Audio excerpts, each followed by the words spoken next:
नमस्कार साथियों, आप सभी का स्वागत है हमारे YouTube चैनल लेट्स डिस्कस में। प्यारे साथियों, जैसा कि आप स्क्रीन पर देख रहे हैं, आज हम पढ़ने और समझने वाले हैं मूल्यांकन कार्यपत्रक संख्या 1, जो कि सब्जेक्ट है गणित का, और ये 27 जुलाई 2021 के लिए है। तो चलिए स्टूडेंट, इसे हम प्रॉपर वे में समझते हैं। और हाँ, फर्स्ट ऑफ ऑल, आपने जो अभी तक इस वर्कशीट में किया है मैथ में, उस सब का ये मूल्यांकन है। तो आपको ये खुद पहले करके ट्राई करना है। ट्राई कीजिए, अगर आप बेहतर तरीके से कर लेते हैं तो वेल एंड गुड, नहीं करते तो भी कोशिश कीजिए जो करने का, ठीक है।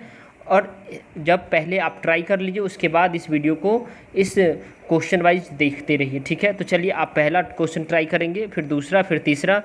चलिए, तो मैं अब ट्राई कर रहा हूँ, ठीक है। चलिए, बिंदु -2 और 6 किस चतुर्थांश में आएगा? तो बिंदु -2 और ये देखिए, यहाँ पे ये प्लस प्लस होता है, हमें पता है। ये प्लस माइनस होता है, ये माइनस माइनस होता है, ठीक है। और ये माइनस प्लस होता है, ठीक है। तो इसका माइनस, और तो ये किस चतुर्थांश में आएंगे? तो ये जो डियर स्टूडेंट हमारा, एक सेकेंड, यहाँ पे जो है ना, एक सेकेंड डियर स्टूडेंट, तो यहाँ पे आपका जो आएगा ये माइनस प्लस होगा, ये माइनस माइनस आएगा, ये प्लस माइनस आएगा। तो ये आपका सेकंड चतुर्थांश में, किस में है ये सेकंड आपका बी ऑप्शन करेक्ट हो जाएगा। तो आप इस बी को जो है ना क्या करेंगे, कलर करेंगे, राइट। अब आपको देखना डियर स्टूडेंट, 9, 5 और 8, 7 का HCF = 3 दिया हुआ है। तो 9, 5 और 87 का LCM क्या होगा? तो ये बेहद ही आसान है। चलिए, इसे हम बना करके आपको दिखा रहे हैं। देखिए, सबसे पहले एक फार्मूला आपको पता होना चाहिए। HCF = क्या होता है इंटू LCM = क्या होता है, ये फार्मूला आपको पता होना चाहिए, 1 और 2, ठीक है। तो यहाँ क्या है, 3 दिया हुआ HCF = LCM क्या है, हमें फाइंड आउट करना है, LCM फाइंड आउट करना है।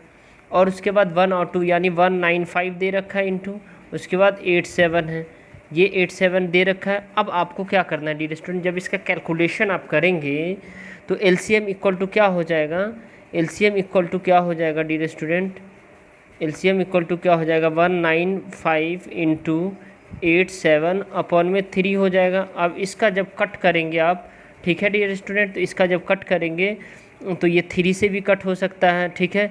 3 6 जा 18 और 1 3 5 जा 15। तो ये 65 को अगर 87 से मल्टीप्लाई करेंगे डियर स्टूडेंट, तो ये आपका जो निकल के आएगा, आपका जो वैल्यू आएगा, वो वैल्यू आपका ये रहा, ठीक है। ये आपका जो सेकंड का, ये आपका डी ऑप्शन रहा, कौन सा, ये है। तो ये इतना वैल्यू आएगा, राइट। अब आपको जो है ना क्वेश्चन नंबर 3 देखना है। क्वेश्चन नंबर 3, निम्न आकृति के लिए कौन सा कथन सत्य है जहां क्यू वृत्त का केंद्र है? यानी कौन सा कथन सत्य है, क्यू वृत्त का केंद्र है। तो इसमें आपको ये बताना है कौन सा सही है।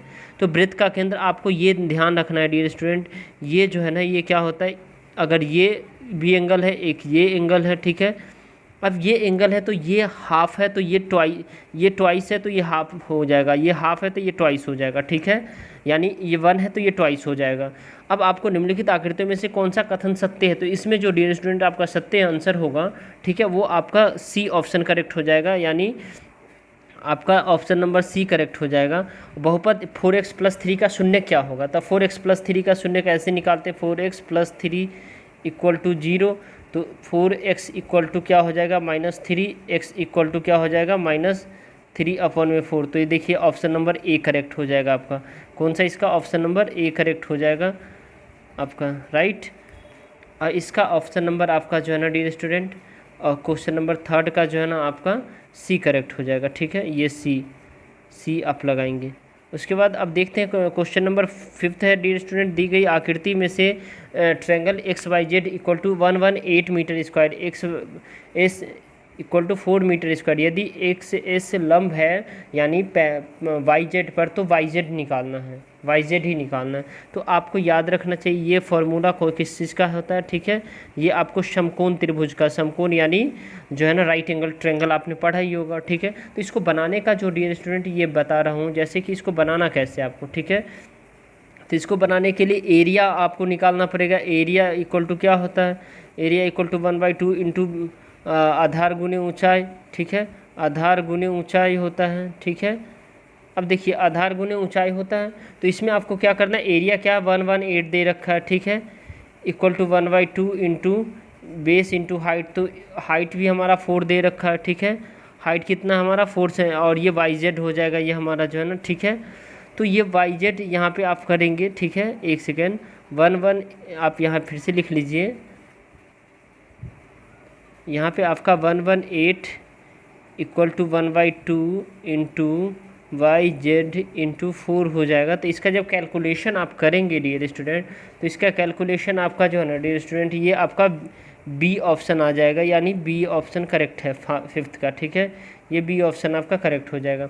7वां का समीकरण का हल निकालिए, तो कौन सा x की जगह, ये देखिए x की जगह पे आप ये डालिए और 2 1, तो ये आप पुट करके देखिए आप किस में 0 आ रहा है, तो हमने डाला है तो इसमें ये 0 आ रहा है, यानी एक बार देखिए 5 into 1 plus 2 into 2 equal 2 into 2 minus 9 equal to 0। तो देखिए 5 इंटू 1 5, अब प्लस 2 2 जा 4, अब माइनस 9, 5 4 9, 9 माइनस 9 इक्वल टू 0, तो ये 0 आ गया। तो आपका जो इसका जो आंसर हो जाएगा डियर स्टूडेंट, ये 6 का आपका बी आंसर हो जाएगा, यानी ये वाला आंसर हो जाएगा। इसको आप क्या करेंगे, गोला करेंगे। चक्रीय चतुर्भुज के चारों शीर्ष स्थित होते हैं। चक्रीय चतुर्भुज के चारों शीर्ष कहाँ स्थित होते हैं डियर स्टूडेंट, ये देखिए इस तरह का जो है ना आपका चक्रीय चतुर्भुज होगा, ठीक है, चक्रीय चतुर्भुज का चारों शीर्ष। तो ये चक्रीय चतुर्भुज का जो चारों शीर्ष है डियर स्टूडेंट, वो आपका वृत्त में होता है, किस में होता है, वृत्त में होता है। तो आपका ये आपका आंसर हो जाएगा, ठीक है। उसके बाद आपका निम्न में से कौन अपरिमेय संख्या, अपरिमेय संख्या ये √36 इससे अपरिमेय संख्या है, ये भी परिमेय संख्या है, ये अपरिमेय संख्या है, यानी आपका सी अपरिमेय संख्या, आंसर आपका जो सी आंसर हो जाएगा, ठीक है। अपरिमेय संख्या जिसको PYQ के रूप में नहीं लिख सकते हैं, ठीक है, जहाँ Q नॉट इक्वल 0, यहाँ Q 0 हो सकता है, ठीक है। अब देखिए आपका क्वेश्चन नंबर 9 है डियर स्टूडेंट, निम्न में से कौन सा बिंदु y अक्ष पर स्थित है, कौन सा बिंदु y अक्ष पर स्थित है। तो आप ये देखिए फर्स्ट क्वाड्रेंट, सेकंड क्वाड्रेंट, अब y अक्ष पे कौन सा स्थित है, तो आपका जो है ना ये 0 और -2, 0 और -2 ये स्थित है। तो आपका इसका जो आंसर हो जाएगा आपका सी आंसर हो जाएगा, आपको ये टिक करना है, ठीक है। इसका 10 नंबर है, 10 नंबर का जो है ना ट्रायंगल BCD की माध्यिका BM है, निम्न में से असत्य कथन का चुनाव कीजिए, गलत का आपको निकालना है, ठीक है। तो इसको डियर स्टूडेंट आपको जो करना है, ठीक है, जैसे ये देखिए ये इस तरह से बनाया हुआ है, ये होगा, ठीक है। अब इसका M हो जाएगा, ठीक है, इसका C है, इसका D है, और इसका जो है ना आपका B हो जाएगा, ठीक है। तो इससे आपको क्या करना है, फाइंड आउट करना है, इसको आपको फाइंड आउट करना है, ठीक है। अब ये बता रहा है निम्न में से असत्य कथन, तो MCD का मध्य बिंदु है, MCD का मध्य बिंदु बिल्कुल है। उसके बाद जो है ना आपका जो है ना triangle BCM area of triangle BDM ये पूछ रहा है जो है ना निम्नलिखित से कौन सा कथन गलत है, तो यही गलत है, ठीक है, यही गलत है आपका। अब आपको जो है ना डियर स्टूडेंट ये समझ में आ गया होगा ये वर्कशीट। अगर आपको लगता है ये वीडियो आपके लिए हेल्पफुल है तो इस वीडियो को लाइक कीजिए, अपने दोस्तों तक शेयर कीजिए, और हमारे चैनल पे नए हैं तो चैनल को सब्सक्राइब जरूर कर लीजिए ताकि आपको लेटेस्ट नोटिफिकेशन मिलता रहे। Okay dear student, thank you, thanks a lot for watching.